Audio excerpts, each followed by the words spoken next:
welcome to Tarot with Tanya. This is 7 cards for 7 days. And we are beginning with the 27th of March and going until Sunday, April 2nd. Hard to believe that we're already into the month, and that's the birthday of a dear friend. So happy birthday, dear friend. I'm pretty sure you know who you are. In terms of themes for the week, we have a couple of majors and some swords and some discs and some wands. And I'm just going to give you a little heads up. We ended on a bit of a tough note, so I drew a clarifying card, something that readers do a lot. It's a practice I am fond of, and that helps. And then we'll have an oracle card at the end too. So, you know, pretty good week on the whole. In terms of astrology, last week I had talked about the moon in Aries. That was that new moon following the seasonal shift, having the vernal equinox to mark the beginning of spring. And then that Aries moon was the new astrological year. And two other things happened as well. Huge week for the heavenly bodies. We also had Pluto move from Capricorn into Aquarius, and you may feel that in ways, you may not. It's a very slow-moving, far out there planet. It may have been having an effect on you in some ways for a while. In Capricorn, it can really enhance greed. It is, you know, Pluto is the god of the underworld, the riches, and so forth. So there can be that kind of energy there. When it moves to Aquarius, that's the house of the people. That's the humanitarian, the collective good, and so forth. So hopefully we'll be getting a big new energy lift in that direction. It's odd because it is there until June, I don't know, first or second week of June, I think, and then it moves back into Capricorn, and you know, it's retrograding, and then we'll come back in 2024 into Aquarius again and stay there. And it's about 20 years, I believe, that transit. The other thing is that Gemini has been in Mars for a long time. So if, excuse me, I think I said that wrong. Mars has been in Gemini is what I mean to say anyway. And it's been there months and months and months, way longer than usual because of a big retrograde cycle again. So that by next week, by the week we're talking about here, the 27th will have moved also into Cancer. So you may feel a shift in that way too. Mars is our energy. It can be aggressive. It can be assertive. I like to use it more that way. When it goes into Cancer, it can feel a little uncomfortable, but it can also help us be more mindful and considerate of what we have to say to others. So as always, take what resonates for you and leave the rest behind. Part of my purpose here is to encourage you, to help you develop your intuition. You know, we're in a culture that very much values the intellect, perhaps even in a world. And that's a great tool, but intuition, you know, heart-centered work is also, I think, more and more necessary these days. Okay, so for our week, we start with the High Priestess. She is number 2 in this deck. I'm using the Buddhist deck again, but she is the High Priestess. They call her the Mother here. And that is that seeking of wisdom from the higher realms, being open to the mysteries, bringing those mysteries down into life. So I would say great encouragement on Monday. Really listen to those subtle voices, to your intuition. Can be a marker of mysteries, things like that, or hidden things coming to light. So nice, strong, major start to our week. On Tuesday, we get the Shakti of Vajras. And what does that mean? Well, in typical tarot speak, that is the Queen of Swords. So there is a kind of detachment there. And I also see her as someone who cuts away the facade so that there is authenticity there. There's real communication. On the darker side, it can be sharp words, sharp thoughts, things like that. But used wisely, it can provide a lot of clarity, a lot of communication that hopefully doesn't need to be repeated, that is given and received and understood.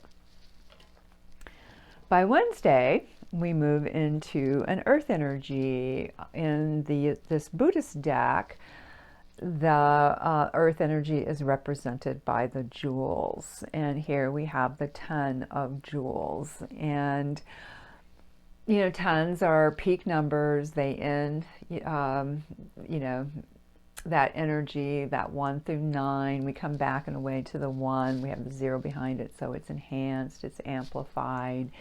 And in the Thoth deck, this is called wealth. So on the positive side, it can be maybe good financial news, locking in something, finding something that you really want. It can be a little greedy. That's another aspect of it. But, you know, maybe we deserve a day of greed. Who knows? But, you know, use it in the way that best serves you that day. For Thursday, we come back to swords, to the Vajras as they call them. And this is the, actually this is the double Vajras. So that's a little softer. That means it is earth, excuse me, not earth, but water energy. So the singles are the swords, the double Vajras are actually the water element. And this is a number 8, so it's 8 of Cups is, you know, what many of you will recognize it as being. And that can mean walking away from something that isn't serving you. I feel like that's been a really big theme lately. Letting go of what does not work for us. We don't have to analyze it. We don't have to dice it all up. Sometimes there's just a knowing that this is over, time to move on. So it can represent that. So a letting go, perhaps a giving up, or, you know, a really mindful choosing. I need to move away from this situation. And because, you know, it's cups, it will affect you emotionally. Then we come on Friday to our second major of the week, and this one is called the Middle Path, also known as Temperance. And I believe this came up last time I used this deck. I know it's been around recently, and I have a whole new understanding and appreciation of this card too. The first deck I ever used was the Mother Peace, and it has a beautiful depiction of a woman. And to me, she looks like a shaman.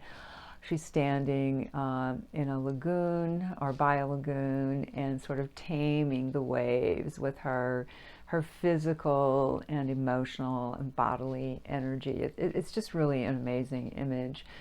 And you know, and it can be like, all right, we need a little more sobriety, those sorts of things. But in this deck in particular, they do emphasize that middle path, you know, where Buddha lived a life of luxury and was, you know, tremendously sheltered. Then he chooses to give that up and become a sadhu, a wandering holy man, completely dependent on the goodwill of others. And then finally, the middle path, learning to seek wisdom, but also to take care of the self and, you know, to nurture connections, things like that. So that's our Friday energy. Could be a very good day to see what needs to be tempered, see what needs to be celebrated. How can you realign your energies? When we get to Saturday, the Three of Lotuses comes up, and lotuses in the Buddhist deck stand for wands. It kind of makes sense for some. I mean, I always want them to be cups because, they come out of the water, but they are wands. And here we have the three. And I'm not sure if you can see the figure very well, but there's a person. The question is the person releasing the fish or capturing the fish? I think releasing because of the way the grip is on the tail. Makes me think of stories about releasing snakes that have been carefully captured and prayed to, so that this is a Hopi tradition, that they will then take those prayers back into Mother Earth with them, those snakes, those serpents, as they crawl back to their homes.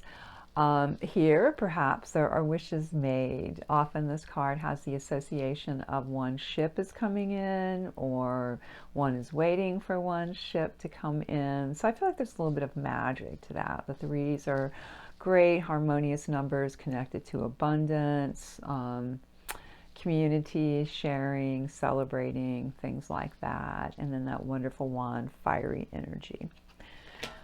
So, as I mentioned, we had a bit of a tough card for next Sunday. So I'll get to the clarifier in a moment.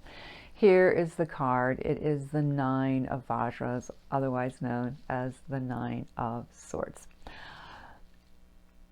Here you see a dragon looking to swallow up perhaps the sun and the moon, the masculine and the feminine there.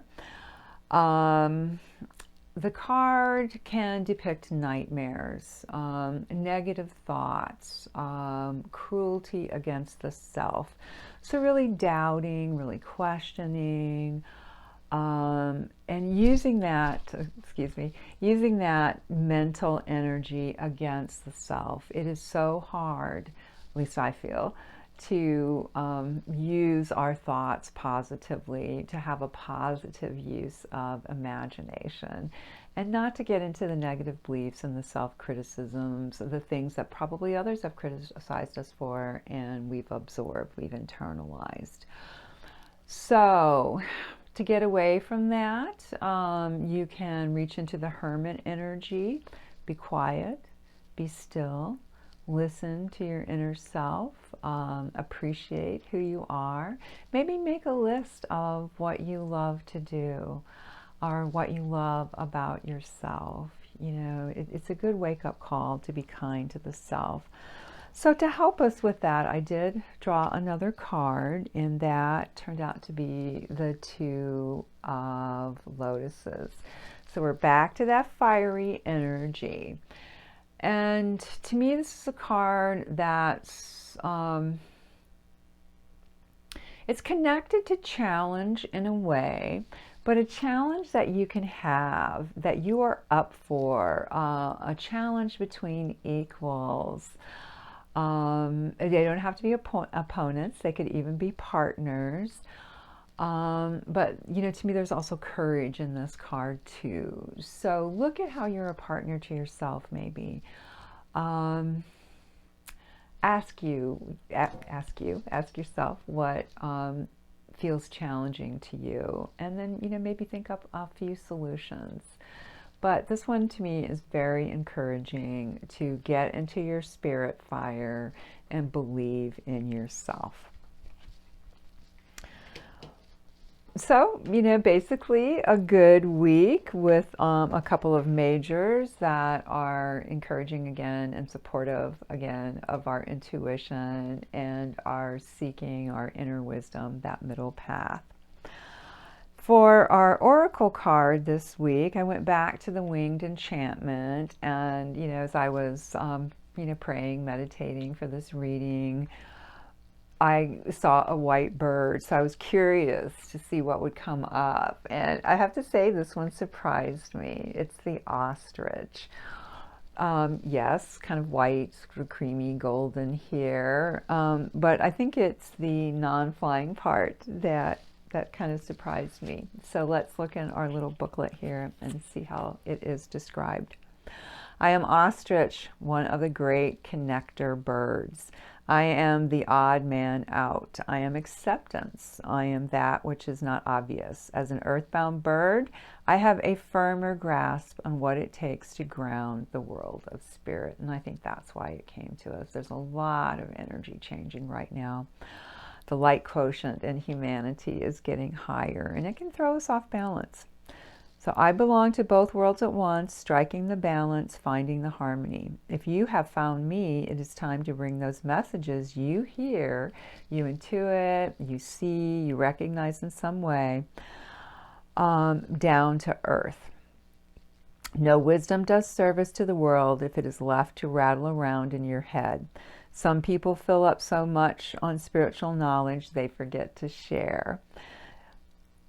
The higher worlds are mesmerizing, but like me, you are earthbound for a reason. We're all here for a reason. We all have something to contribute. Find a creative outlet, tell a story, make a move, make a movie. Raise up your head and keep your eyes on the prize. I am a quick runner and can show you how to quickly spread your newfound wisdom. Perhaps you already know your best angle, and I have simply come to ensure that you follow it through. You are channeling, you are bringing something forth, you are of the earth, you are ostrich. So, beloveds, I hope this helps you in some way. I hope you have a beautiful week. This has gotten a little long, so I'm a little bit pressed for the numerology, so I'm going to come back to that for you next week and teach you a little bit more about that. So take good care of yourself. Please, please, please consider liking, sharing, subscribing. I feel that, we're creating something here together, and I could use your help in that way. Take care.